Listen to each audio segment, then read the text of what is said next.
Ada satu orang di antara kita, mungkin tahajudnya 10 rakaat setiap malam, duhanya 12 rakaat setiap pagi, baca Qur'annya one day one juz, satu hari satu juz, malamnya one night one juz, satu malam satu juz. Satu keluarga di antara kita ini puasanya luar biasa Senin Kamis. Satu keluarga berpuasa Senin Kamis. Tak cukup puasa Senin Kamis, dia puasa Nabi Daud. Sehari puasa, sehari tidak, sehari puasa, sehari tidak. Tak cukup dia puasa Nabi Daud, dia puasa-puasa sunnah lainnya. Istrinya nutup aurat dengan sempurna, pakai nikob, pakai cadar, pakai purda, pakai manset, pakai kos kaki.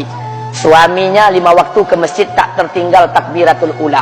Anak-anaknya di pondok pesantren hafiz dan hafizah.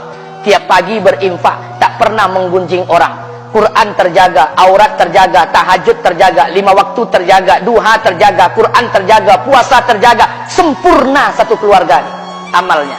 Tapi sudah 8 tahun dia tak tengok ayah ibunya. Sudah bertahun-tahun dia tak nyapa kedua orang tuanya. Sudah bertahun-tahun dia tak berhubungan baik dengan ayah ibunya. Sudah berminggu-minggu dia berkelahi dengan ayah ibunya.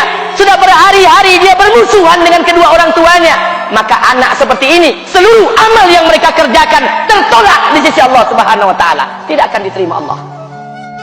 Sebaliknya, kalau ada di antara kita hari ini yang pandai melayani ayah ibunya, tidak ada uang ayah ibu dia kasih uang, tak ada rumah ayah ibu dia buatkan rumah, sakit ayah ibu dia bawa ke rumah sakit, dirawat ayah ibunya dia jaga, kotoran ayah ibunya dia bersihkan pakai tangannya sendiri. Ada di antara kita hari ini yang membersihkan kotoran ayah ibunya lebih dia nikmati daripada makanan yang ia sukai. Begitu luar biasanya dia melayani ayah ibunya. Tapi dia tinggalkan sholat, dia injak-injak perintah Allah, dia tinggalkan perintah Allah dengan mutlak. Maka kebaikan satu orang anak ini kepada ayah ibunya seluruhnya tidak diterima Allah Subhanahu wa taala. Atau jangan-jangan inilah yang menjadi penyebab amal kita tak diterima Allah. Atau jangan-jangan inilah yang menjadi penyebab amal kita tertolak di sisi Allah. Kita sholat juga, kita sujud juga, kita puasa juga, kita ngaji juga, kita dengarkan ceramah juga. Maka oleh karena itu, Pak, Bu, ayah kita tuh tinggal di kampung, ayah ibu tinggal di kampung sana. Terkadang ayah ibu kita tak sekolah, SD, SMP, SMA tak tamat. Dia sekolahkan kita SD, SMP, SMA, S1, S2, S3 dengan harapan hidup kita lebih baik daripada keadaan dia sekarang. Tapi apa yang membuat kita jarang untuk menjenguk mereka? Saya ingin sampaikan buat kita bersama. Ayah ibu kita tak tahu kita ni eselon 1, eselon 2, Pak. Ayah ibu kita tak tahu pangkat PNS kita 3A, 3B, 3C, 3D, 4A, 4B, 4C, 4D. Ayah ibu kita tak tahu kita ni public figure. Ayah ibu kita tak tahu dan tak mau tahu. Yang dia tahu kita ni anaknya. Ayah ibu kita tak tahu kita punya sawit berapa. Ayah ibu kita tak butuh mobil kita. Dia tak butuh rumah kita. Tapi yang dia butuhkan kita. Apa yang membuat kita jarang untuk menjenguk mereka? Tahun 2016 di Masjid Damai Langgeng, saya diundang ceramah di sana. Habis pulang ceramah, saya baca WA SMS. Ada seorang ustadz Pekanbaru kirimkan WA dengan saya.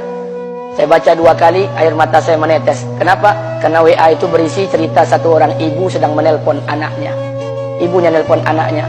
Assalamualaikum nak. Waalaikumsalam, kata anaknya. Kata ibunya, nak, sudah 1 bulan kau tak tengok ibu. Apa yang membuat engkau berhalangan, nak? Apakah kau sibuk dengan pekerjaanmu?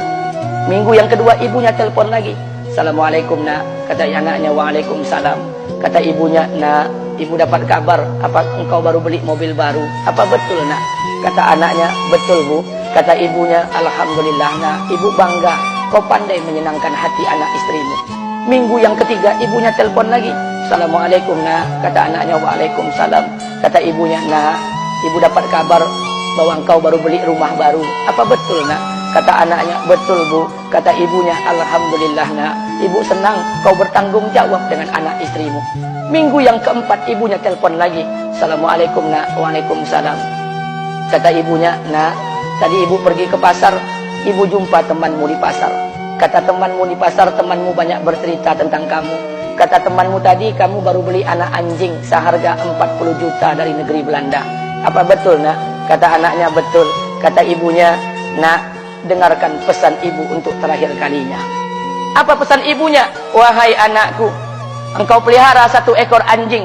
Kau siapkan harga anjing 40 juta. Kau siapkan rumah untuk anjingmu depan rumahmu. Kau jaga anjingmu pagi, siang, dan sore. Kau mandikan anjingmu pagi, siang, dan sore. Kau kasih makan anjingmu pagi, siang, dan sore. Demi Allah nak, dengarkan pesan ibu untuk terakhir kalinya. Apa kata ibunya? Demi Allah nak, demi Allah, Kalau seandainya Allah menciptakan ibu, kalau seandainya Allah menciptakan ibu untuk yang kedua kali di muka bumi ini, nak, demi Allah, ibu tak ingin terlahir sebagai manusia. Ibu ingin lahir sebagai seekor anjing, biar berada depan rumahmu dan melihat wajahmu setiap hari. Ibu kita tak butuh harta kita, Pak. Dia tak butuh uang kita, dia butuh kita.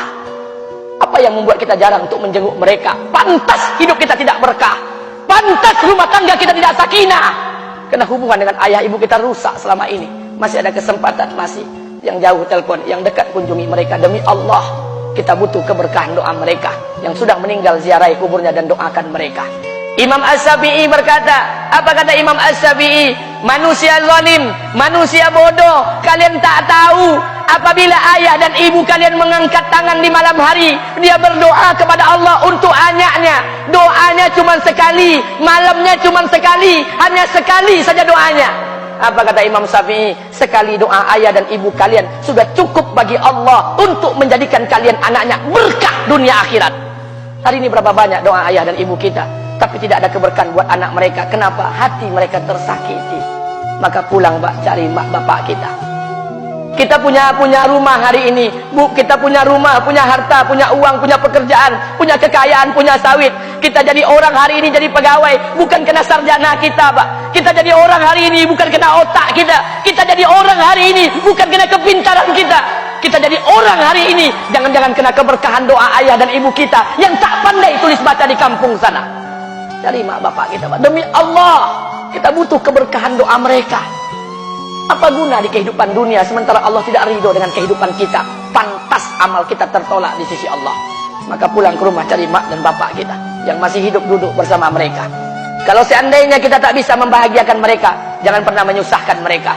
Kalau seandainya kita tak bisa membuat mereka tertawa, jangan pernah membuat mereka menangis. Demi Allah, kita hanya punya satu ayah kandung, kita hanya punya satu ibu kandung. Tidak akan ada ayah kandung yang kedua, tidak akan ada ibu kandung yang kedua. Harta kita cuma satu, ayah kita cuma satu, ibu kita cuma satu. Tidak akan ada ayah kandung yang kedua, tidak akan ada ibu kandung yang kedua. Pangkat jabatan bisa dicari, harta bisa diraih, kesempatan membahagiakan ayah dan ibu kita hanya sekali di kehidupan dunia ini, Pak. Pulanglah. Ketika mereka memanggil, tinggalkan istri, tinggalkan pekerjaan, tinggalkan semua proyek kita. Demi Allah, datangi mereka. Kata Nabi, sesaat kalian duduk bersama ayah dan ibu kalian akan mendatangkan keberkahan. Kenapa kalian tidak duduk bersama mereka? Jangan-jangan inilah yang menjadi penyebab amal-amal